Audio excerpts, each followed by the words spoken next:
Welcome to Whiteboard Wednesday.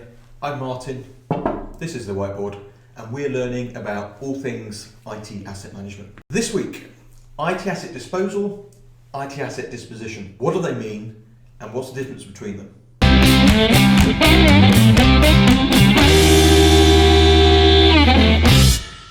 So IT asset disposal is when you want to get rid of an asset at the end of its life.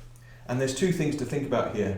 One is that in just about every country in the world, hardware from a company at the end of its life represents e-waste. That means it's a special class of waste that needs to be treated in a special way. You can't just put it in the bin, it needs to be treated and separated out and dealt with properly.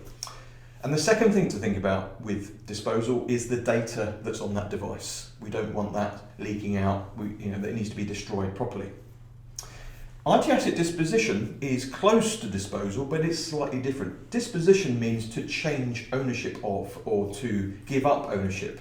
So when we put an asset through a disposition process, it has a lot more options than disposal. We could reuse that device, we could reconfigure it, we could sell it, or we could get it remanufactured, or we could sell the components of that device, and so on and so forth. Lots of different options. And the final, last resort of the disposition process is to dispose of it. Disposition is better for the environment because we are prolonging the useful life of that asset, but it's also better for your pocket because the value squeezed out the last life of that asset before you get rid of it can often pay for the process here of disposing of the asset properly. So they offset each other. So disposal should be seen as the last resort of disposition.